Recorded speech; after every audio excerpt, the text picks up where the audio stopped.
कि Pakistan super league शुरू होने में अब चंद ही रोज बाकी हैं और उससे पहले स्टार खिलाड़ी जो है वो ड्रॉप हो गए हैं। वेस्ट इंडीज के डैरन ब्रावो हैं, ब्राथवेट हैं, बांग्लादेश के शकीबुल हसन हैं, तमीम इकबाल हैं, इंग्लैंड के एलेक्स हेल्स, अफगानिस्तान के मोहम्मद नबी और मोहम्मद शहजाद समेत 12 गैर मुल्की खिलाड़ियों ने शिरकत से माजरत कर ली है। ब्रावो और ब्राथवेट के मुतालिक कहा जा रहा है कि वो इंजर्ड हैं, जबकि बाकी खिलाड़ियों को एनओसी नहीं मिला है। पीसीबी को गो के इस बात का पहले इल्म भी था, लेकिन फिर भी पीसीबी ने चोरी छुपे स्टार क्रिकेटर्स के मुतबादिल ढूंढने के लिए ड्राफ्टिंग भी कर ली। अब सीरीज शुरू होने से 18 दिन पहले इन 12 खिलाड़ियों का ड्रॉप होना क्या माने रखता है? क्या यह इत्तेफाक है या साजिश? सवाल उठने लगे। इससे पहले हमने देखा था फीका, जो कि फेडरेशन ऑफ इंटरनेशनल क्रिकेटर्स है, उसने भी पाकिस्तान के सिक्योरिटी के हालात को लेकर तहफ़्फ़ुज़ात का इजहार किया था, क्योंकि यह बात तय की गई थी कि पीएसएल के दूसरे एडिशन का फाइनल पाकिस्तान में होगा, लाहौर के कज़ाफ़ी स्टेडियम में होगा। इस बात की खुशखबरी सुनाई थी नजम सेठी ने। उनका यह कहना था कि इस तरह से इंटरनेशनल क्रिकेट की बहाली क्या वापसी का सिलसिला शुरू होगा। पीएसएल के दूसरे एडिशन का फाइनल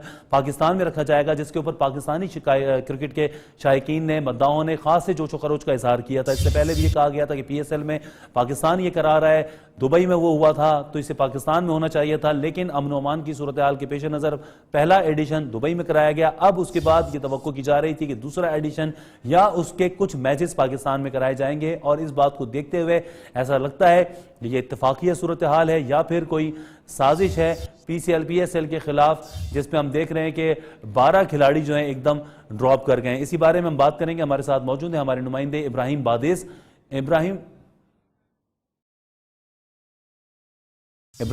हमारे साथ मौजूद हैं, उनसे जानेंगे सूरत हाल के हवाले से। इब्राहिम, क्या बताएंगे आप? ये बड़े बड़े खिलाड़ी जो नहीं आ रहे हैं, इनके ना आने के बाद अब पीएसएल की जो चमक दमक है वो तो मान पड़ती हुई नजर आ रही है।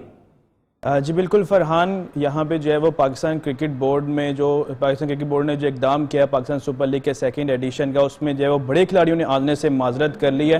तकरीबन 18 दिन पहले अचानक ही क्या फैसला हुआ है और सबको ही सिक्योरिटी क्लियरेंस या फिर एनओसी क्यों जारी नहीं किया जा रहा है, ये एक बड़ा सवाल जो है वो खड़ा हो गया है। यहाँ पे हमें ये बात याद रखने की ज़रूरत है कि फीका ने एक रिपोर्ट जारी की थी, जिसको तमाम पाकिस्तान और इंडिया के अलावा तमाम प्लेयर्स जो हैं वो उससे एडवाइस लेते हैं और उसकी एडवाइस के बाद ही किसी भी किस्म के दौरे का फैसला करते हैं। तो फीका की एडवाइस के बाद जो है वो हमने देखा वेस्ट इंडीज़ क्रिकेट बोर्ड ने पाकिस्तान क्रिकेट बोर्ड को वाज़ेह तौर पर इनकार कर दिया कि वो पाकिस्तान नहीं आ रहे, और आज जो है वो हमने देखा कि पाकिस्तान क्रिकेट बोर्ड ने पाकिस्तान सुपर लीग के लिए एक नई ड्राफ्टिंग का जो है वो इनेकाद किया। उसमें भी बड़े खिलाड़ी जो है 11 से 12 खिलाड़ी जो है उसमें जो है उन्होंने इनकार कर दिया कि हम नहीं आ रहे। कार्लोस ब्रैथवेट वेस्ट इंडीज़ के जो है वो T20 कैप्टन भी हैं, उन्होंने जो है वो डोमेस्टिक क्रिकेट की वजह से आने से माजरत की। इसके अलावा मोहम्मद नबी और शकीबुल हसन ने भी डोमेस्टिक क्रिकेट या फिर अपनी जो दूसरी मसरूफियात उसकी वजह से आने से मना किया। तो अगर कार्लोस ब्रैथवेट वेस्ट इंडीज़ के बैट्समैन जो है वो डोमेस्टिक क्रिकेट की वजह से नहीं आ रहे, वेस्ट इंडीज़ का एक क्राइटेरिया है कि जब तक आप डोमेस्टिक क्रिकेट नहीं खेलेंगे आप किसी भी किस्म की क्रिकेट के लिए जो है वो सिलेक्शन के लिए एलिजिबल नहीं होते। तो एक बात तो वाज़ेह होगी कि जो वेस्ट इंडीज़ क्रिकेट टीम के खिलाड़ी हैं जो वेस्ट इंडीज़ में खेलेंगे वो शायद पीएसएल के लिए अवेलेबल ना हो, वो अपनी डोमेस्टिक क्रिकेट खेलें। दूसरा जो आज मुतबादिल अनाउंस किए गए हैं उसमें जेसन रॉय भी हैं, उसमें जो इस्लामाबाद यूनाइटेड की तरफ से आंद्रे रसल हैं उनको जो है वो होल्ड किया गया है।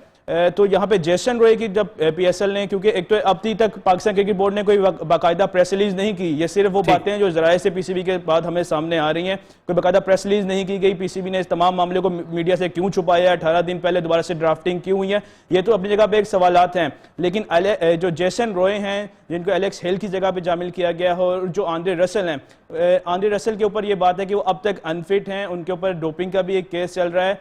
तो बाकायदा जो ऑक्शन हुई है, जो ड्राफ्टिंग हुई है, उसमें यह कहा गया है कि आंद्रे रसल अभी तक जो है वो उनकी आमद जो है वो नामुमकिन है, मुतवक्को है, इस तरह की बातें हो रही हैं। ठीक है इब्राहिम, आप हमारे साथ ही रहें, इसी गुफ्तगू को आगे बढ़ाएंगे। क्रिक इन्फो के तज्जियाकार उमर फारूक भी हमारे साथ मौजूद हैं। उमर फारूक, आप कैसे देख रहे हैं सूरत हाल को? 18 दिन पहले इस तरह से 12 खिलाड़ियों को ड्रॉप होना, क्या कहा जाए, इसे इत्तेफाक कहा जाए या कोई साजिश कहा जाए? ये साजिश तो नहीं है, ड्राफ्ट बेसिकली अमेरिकन स्पोर्ट्स से इंस्पायर होके यहाँ पे पाकिस्तान ने किया गया, लेकिन एक ड्राफ्ट एक सीजन के लिए 2 दफा हो, ये बड़ा नामुमकिन सी बात, बड़ी बेजारी सी बात लगती है। पीएसएल का ब्रांड अभी इतनी अच्छी तरह बना नहीं है, तो प्लेयर्स हमेशा अनअवेलेबल रहेंगे, और पीएसएल की जो एक स्लॉट रखी होती है पाकिस्तान ने, इसमें तमाम मुल्क अपने सीरीज भी खेल रहे होते हैं। तो तमीम इकबाल, शकीब जो बांग्लादेश के प्लेयर है वो इंडिया जाएंगे, श्रीलंका जाएंगे, उनकी सीरीज है वहाँ पे। ये कसूर टीम्स का अपना है कि इन्होंने जो लड़के पिक किए हैं इनको शायद मालूम नहीं था कि उनकी अवेलेबिलिटी प्लान डेट तक है कि नहीं है।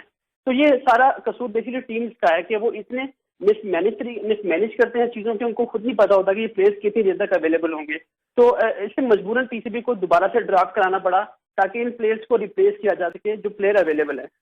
ठीक, तो ये इससे क्या कहें हम, इससे कोई फर्क पड़ेगा पीएसएल की चमक धमक के ऊपर? जिस तरह फर्स्ट एडिशन हुआ था, पिछला एडिशन, वो बहुत अच्छा हुआ था और पाकिस्तान में भी इसको खासी हमने देखा पजीराई मिली थी। ये कहा जा रहा था कि इससे पाकिस्तान में यकीनन इंटरनेशनल क्रिकेट के दरवाजे भी खुलेंगे।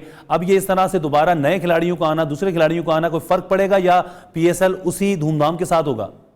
देखिए फर्क तो पड़ता है, धूमधाम तो शोर मचाने से ढोल बजाएंगे तो सुनाई देंगे आपको, लेकिन पीएसएल एज अ ब्रांड सफर करेगा, डैमेज होगा। बिकॉज दुनिया में आपकी सक्सेस तब होते जब आप तसलसल के रह जाते हो। आपकी यहाँ नेशनल टीम में इतनी कंसिस्टेंसी नहीं होती, इसी तरह पीएसएल में भी एग्जैक्टली यही हो रहा है कि आप ब्रांड तब बनेंगे जब आपके लड़के आपकी टीमों की पहचान बनेंगे।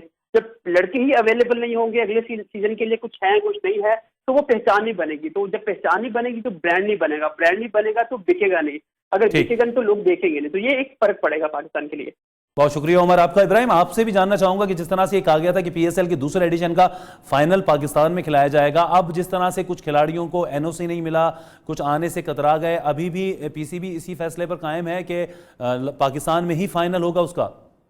फरहान, अभी तक पीसीबी खुद क्लियर नहीं है कि उन्होंने क्या करना है। आपको यहाँ पे बताता चलूँ, जो आज ड्राफ्टिंग हुई है उसके बाद ये बताया गया है कि अगर पाकिस्तान सुपर लीग का फाइनल लाहौर में होगा तो फिर एक दोबारा से नई ड्राफ्टिंग होगी। तो ये जो प्लेयर्स आज अनाउंस हुए हैं वो उसमें शामिल नहीं होंगे। ये खुद पाकिस्तान सुपर लीग की जो है वो इंतजामिया बता रही है कि चूंकि उसके ऊपर दोबारा से प्लेयर्स को रिजर्वेशन होंगे, ये प्लेयर्स जो आज अनाउंस हुए हैं, जो प्लेयर्स फाइनल हुए हैं, वो उसमें शामिल नहीं होंगे। अगर फाइनल यहाँ पे होगा तो फिर एक ड्राफ्टिंग होगी। तो खुद पीसीबी जो है वो इस तमाम मामले में जो है वो शकूक व शुबहात का शिकार है। क्या होगा क्या नहीं होगा, अभी तक इसी सिलसिले में जो है फंसे हुए हैं। और यही वजह है कि इस तमाम इशू को जो है वो मीडिया से छुपाया जा रहा है ताकि छुप छुपा के मामलात को जो है वो हल किया जाए और किसी ना किसी तरीके से जो है वो एक शोर मचाया जाए कि बड़े बड़े नाम शायद आ रहे हैं और बड़े बड़े नाम जो है वो टीम के साथ मुंसलिक करेंगे। लेकिन असल में क्या होगा क्या नहीं होगा, इसके लिए अभी मजीद 18 दिन बाकी।